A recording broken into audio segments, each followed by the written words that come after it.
Hello and welcome to the second of our AHDB Smart Walk webinars with the Association of Labour Providers. Welcome back to those who joined us a couple of weeks ago, and just a reminder that you can watch the first webinar on top tips for effective recruitment on the AHDB Horticulture YouTube channel. Again, I'm absolutely delighted to introduce and to welcome back Gillian Haythornthwaite from the Association of Labour Providers, who's going to be talking to us today about how we can really maximise the relationship with labour providers. So Gillian's going to run through her presentation for about 25 minutes, then we'll have some time for questions at the end. Everyone who is dialed in will be muted throughout the presentation, but please do type any questions you have during the presentation into the text box on screen, and I'll try to ask her as many as possible afterwards. Just a final word to say, the webinar is going to be recorded and will be available on the AHDB Horticulture YouTube channel afterwards. So without any further ado, if I can please now hand over to Gillian, who's going to take us through today's webinar. Thank you, Gracie, and lovely to be back again doing another webinar for you.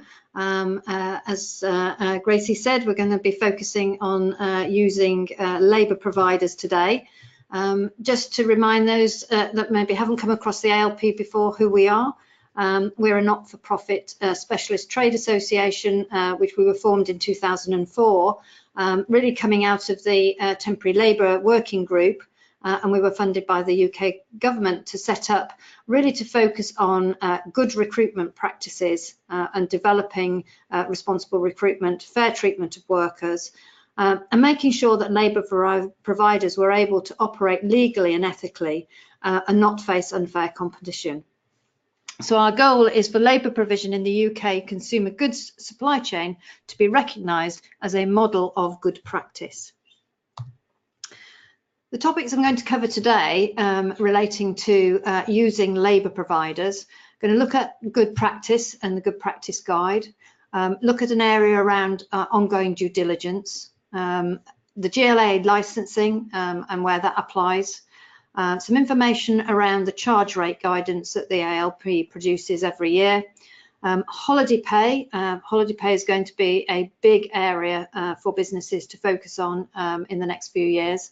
And then looking at, all the stuff we do in terms of monitoring, auditing and stuff like that, but what would we need to get beyond that? So looking at the things that are beyond compliance. You can see on the screen, there is a good practice checklist for using labour providers with a link there. Obviously, anybody who's interested can click on the link when it's available after the webinar and go and have a look at the checklist. So it provides a lot more information than obviously I'm going to be able to go through today. So the background in terms of why would we want to be interested in looking at and being more effective in the way we use labour providers? First thing, and probably the most important part of it, is that labour provision is seen as a big area of risk, not only for retailers, suppliers, but for labour providers as well. Anybody in that chain where you've got a labour supply chain, it's been identified that there are huge issues around modern slavery. We're finding when we're looking at different businesses that many suppliers are just not managing their labour providers in the right way and to the right standard. You only have to open, well, look at your phone and see all the stuff that's coming through in the press on modern slavery to know that there has been an increase in modern slavery over the last few years. Now, a lot of people will say it's only because of the awareness now is greater and therefore we're seeing it. It hasn't increased, it's still the same. We don't know, but all we can say is that the reported figures are significantly higher than they have been well, certainly in the last couple of years. So you can see that the latest results that have come out from the National Referral Mechanism in 2018 identified just short of 7,000 potential victims, and that was a 36% increase on 2017. When you look at modern slavery, it's the labour exploitation which is the most common type of modern slavery. There is a global slavery index. It doesn't come out every year. The last estimate came out in 2016, and it estimated that there were 136,000 potential victims in the UK. which is obviously considerably more than the 7,000 that actually get into the national referral mechanism. So that bit around the risk of modern slavery, everywhere we look, we see there is a rise of it, whether it's in the UK or across Europe or across the world. Brexit and labour shortages have tended to increase the focus on this and also increase the level of risk. We're finding going into countries, into more rural areas, identifying people who maybe haven't got such numeracy and literacy skills. They are therefore more likely to be affected by this. They're more vulnerable. We've also got the seasonal worker scheme that's coming, which is recruited from non-EU countries. And again, we don't know a lot about these countries. We don't know the levels of risk that's involved, but it's certainly probably a higher risk than the traditional countries we've gone to in Europe to recruit, and therefore it's going to be something we're going to need to focus on. So the whole direction of travel is about the fact that with labour providers, we're going to need to be more effective in the way that we manage and support them. Now, the good practice guide that the ALP developed really is divided up into three main areas. The first area is around the legal standards. And in some respects, there's sometimes the easier ones to explain because they're the legislation that's in place. So the conduct regulations govern the way labour providers have to operate. And if you are a labour provider operating in the regulated sector, then you must have a GLA licence in order to operate. The regulated sector is food and agriculture, food processing, shellfish, really came about following the tragedy at Morecambe Bay when the cockle pickers died, and there was a big review after that of these types of workers, and then the GLA, as it was then, it's now the GLAA, but the GLA was formed and it introduced licensing into that regulated sector.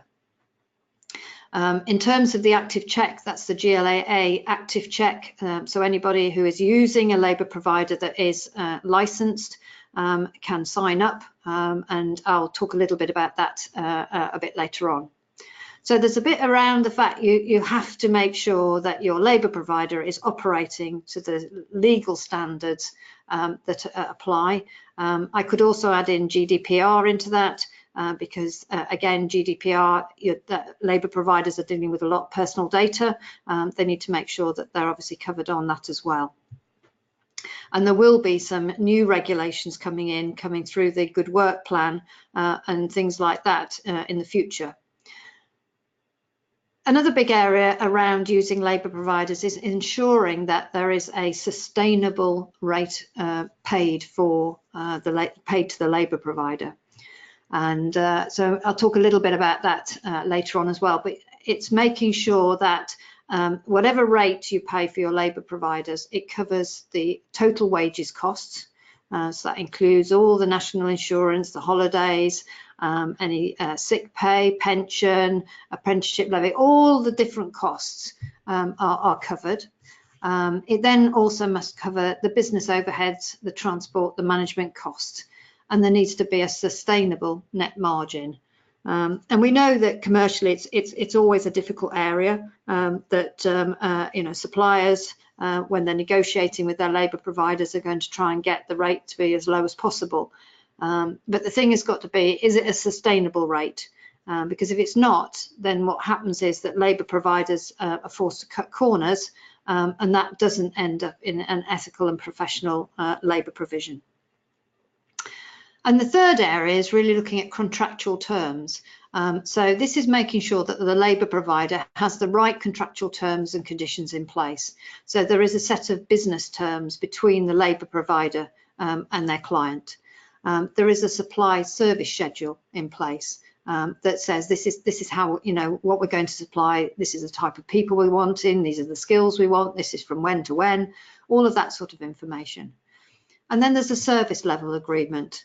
So this will be a document that details out all the processes and also how it's going to measure whether or not the service is being delivered. And then finally, there'll be a worker assignment schedule.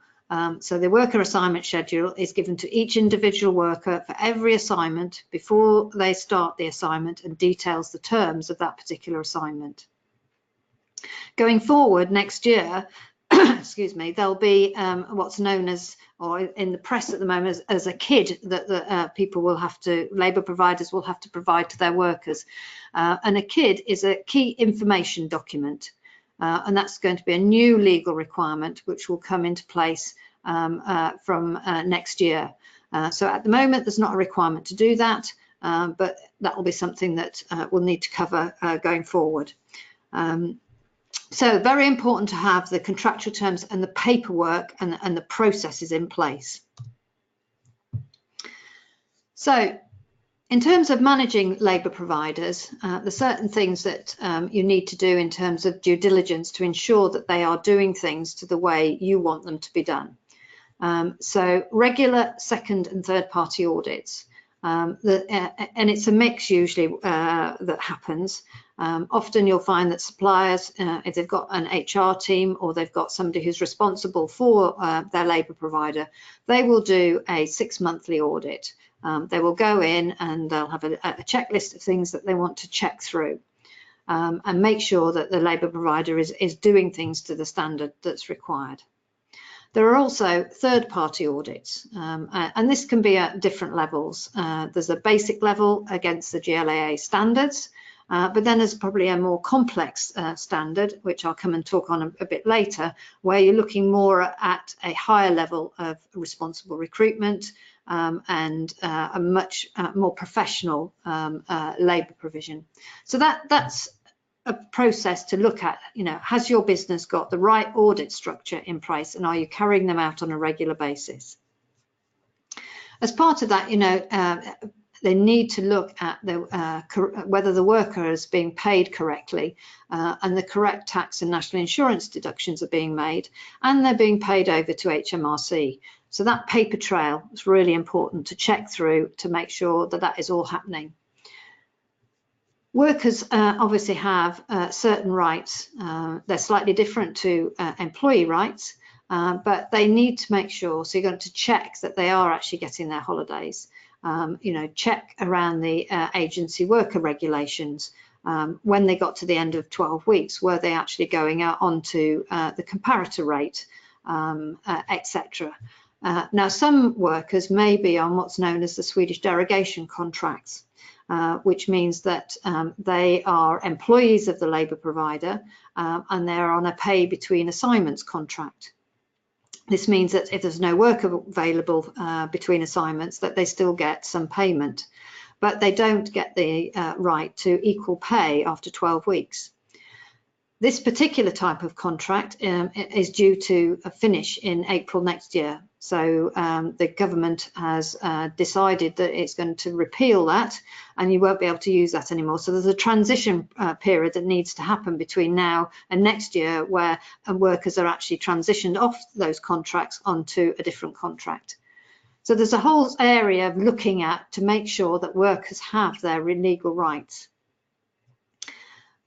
Another one to really focus on is, have they got the entitlement to work in the UK? And that, I mean, we could do a whole day's session on entitlement to work. So not only is it making sure that obviously they have the right to work at the moment, there's the change in the process with us leaving the EU. There's the EU settlement scheme that's coming up at the moment, and all of that sort of thing. But the overriding thing is that you need to check that actually all of the workers that are coming into your business do have the right to work in this country, because it's illegal to employ workers that don't have the right to work. Health and safety. I think health and safety is a really interesting one, because health and safety, when you think about it, that these labour providers are providing workers into businesses. So there's an element that they've got responsibility for the health and safety of the workers, but so has the client, because obviously the labour user, these workers are actually working inside their business. So they need to be subject to their health and safety rules and regulations. So it needs to be a dual looking at who is responsible for which part of the health and safety for each individual worker. So we've just recently developed a health and safety guide on how to manage that, because it is more complicated than just when you think about people working in your particular business. I've mentioned modern slavery, and there certainly needs to be a lot of emphasis on preventing modern slavery and protecting human rights. Looking at the indicators for modern slavery, you know, it is an area of risk. Many of these low-skilled workers that are coming into work on farms, they are more at risk of modern slavery than other levels of worker, and therefore you need to look for it. And therefore identify it and make sure in your processes that it doesn't happen. So things like when we look at responsible recruitment, paying a recruitment fee, how do they pay for that? Do they end up having to, you know, they shouldn't pay to start with a recruitment fee to get a job. But as you go further and further down the recruitment supply chain, it's harder to see whether or not people are actually being charged things. And they may not view it as a charge. They may think it's just normal to do that. But actually, are they then getting themselves into debt by having to pay a charge that they shouldn't have had to pay in the first place? And therefore, you know, they then become vulnerable to being a potential victim of modern slavery. So it's understanding those indicators and then making sure you look within your business and your labour providers whether or not those things are happening, and then do something about it. We always sort of talk about checking for subcontracting. When you think about a client, so they have a requirement for labour, their relationship is with the labour provider. If the labour provider then subcontracts to another labour provider, the client is then, you know, there's 2 steps away from the people that are actually sourcing their workers, and that adds risk into the process. It's not to say it shouldn't happen, but you need to make sure you have in place very good controls, and the checks that you are doing on your labour provider, you need to make sure those are also happening for the subcontractors. And then finally on this slide, worker feedback. I think one of the things you're going to hear a lot about over the next few years is about worker voice. We're hearing that from retailers, that they want to hear the voice of the worker down their supply chain. They want feedback. So finding that feedback, not only of the people in your own business, but also these people who are coming from labour providers, to find out what's actually happening, what they think, and feeding that back into processes, whether it's about retention, whether it's about resolving issues of modern slavery. It's ensuring that you have really good mechanisms to get feedback from workers. Now, I mentioned the GLA licensing, and you can see here the licensing standards. They were updated in October 2018. It wasn't a major update. It was something that the government couldn't really do, obviously for that word Brexit. So much else was going on in Parliament, there wasn't time to review these.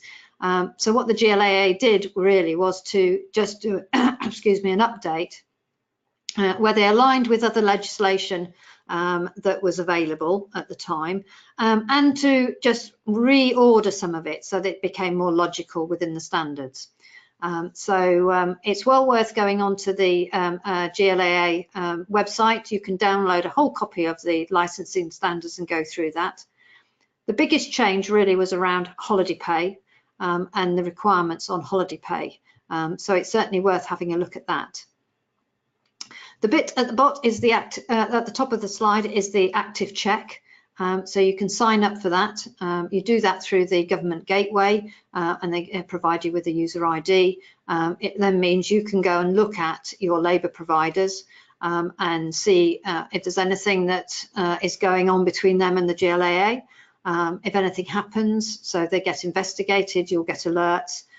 So it just keeps you one step ahead and being able to manage your labour provider. The GLA licensing standards are the minimum in many respects. You know, they can't operate unless they meet those standards, but it isn't really enough. And hence, I think the reason for doing this session, there is a need to implement the due diligence processes that I've just been talking about, because it protects your business, it protects your brand and your ethical reputation. So it's really important to make sure that you're familiar with that. And I think if you have people in your business that go and audit labour providers, they should have attended a GLA licensing standards course to enable them to understand the requirements of that for when they go in to audit. I mentioned about the charge rate guidance right back at the beginning, and the ALP produces a charge rate guidance every year.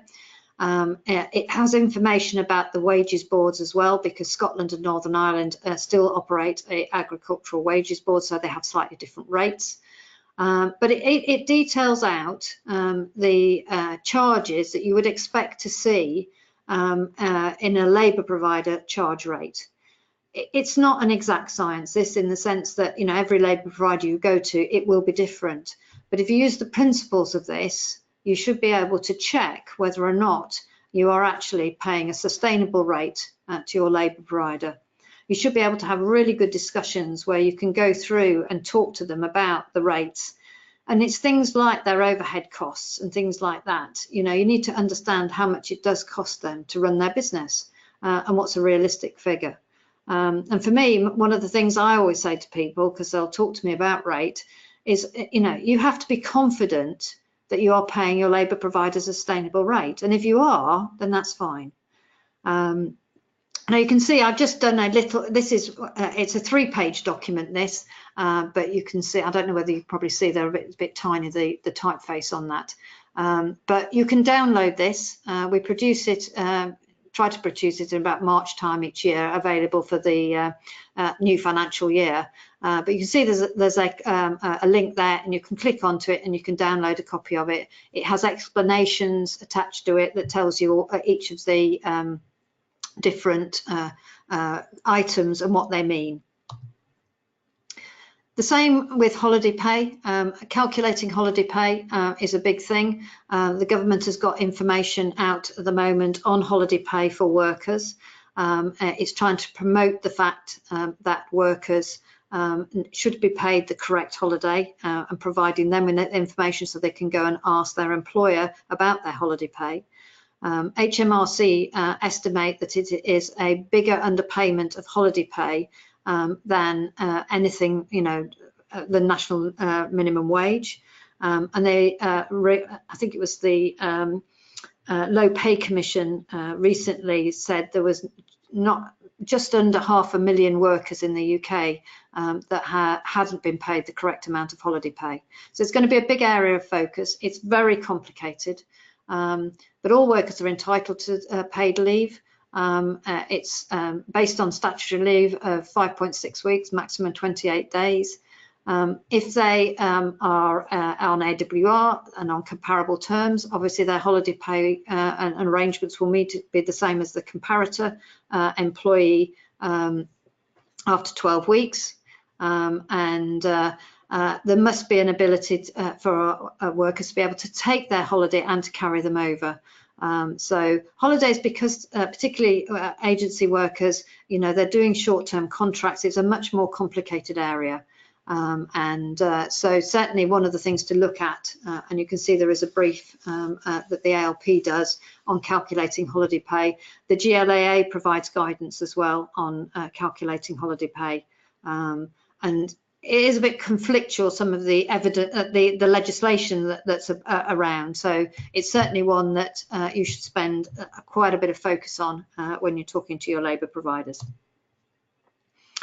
Stronger Together is certainly another area. I've mentioned about modern slavery, looking at the indicators, and certainly information. So signing up to the website, it has loads and loads of information, toolkits for employers and labour providers. There are training courses, There are also lots of networking going on and e-learning, all sorts of things.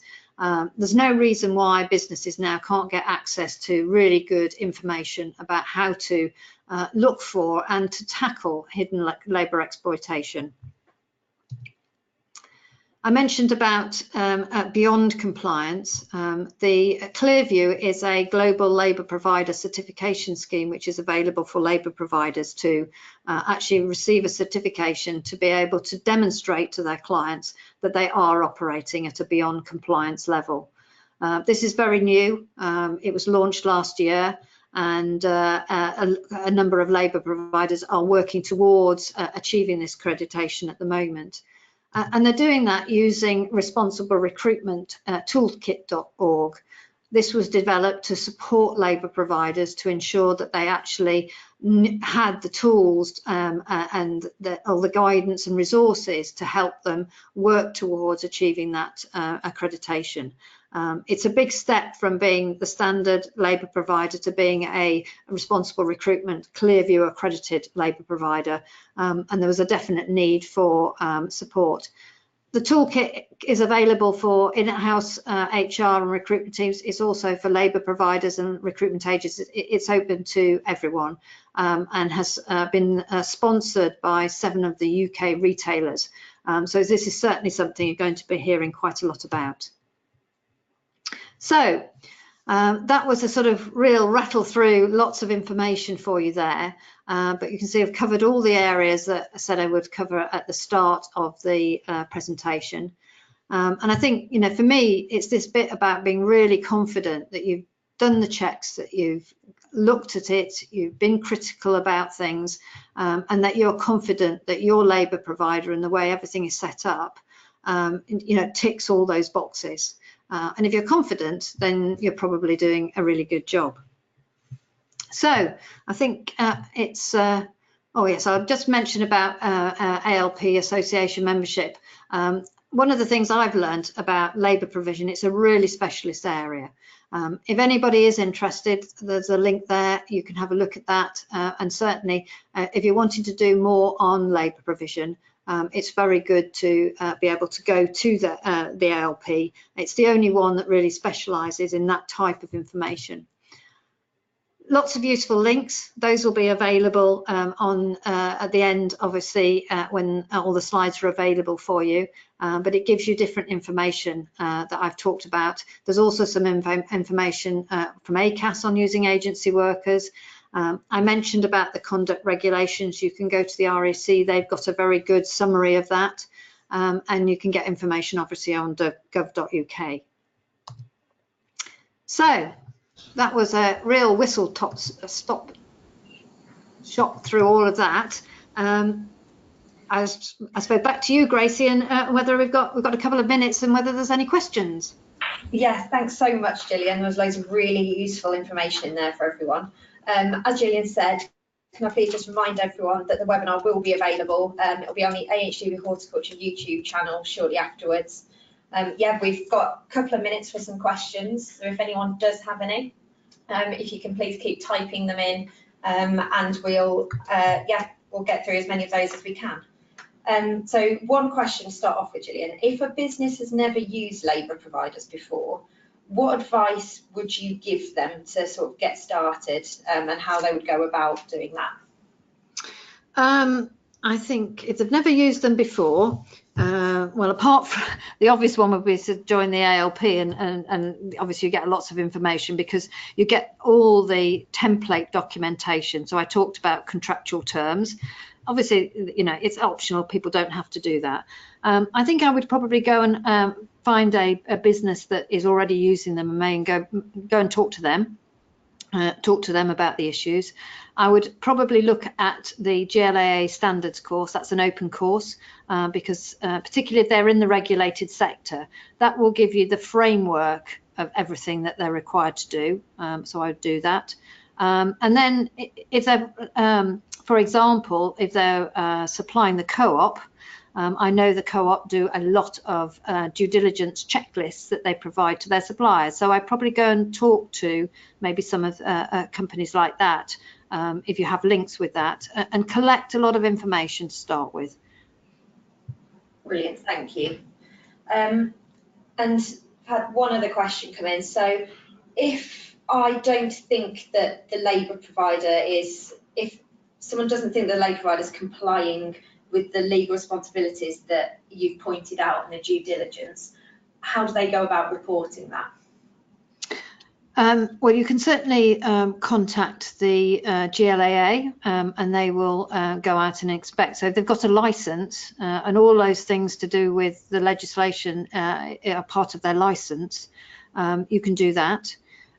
You can, it depends on, you know, the relationship you have with your labour provider. If you do it through your audit process, you could issue a non-compliance to them and tell them, you know, obviously you need to sort that out. You can get and say to your labour provider, you want to have a third-party audit, and you get somebody else to go in, whether it's a complier audit. There's various audit companies around and very skilled auditors in auditing labour providers, and that will raise the issue. But the one, I suppose, that has the biggest clout of everything is the GLAA, because of course they can't operate without their licence. Yeah, thank you. I'm afraid we've run out of time for any further questions, but if anyone does have any questions following the webinar, or for those who are watching back, if you want to email them through to me, I'm Grace Emily at AHDB, then I'll make sure that we get some answers back to you. We're going to be putting up some key messages from this as part of on the Smart Hawk website.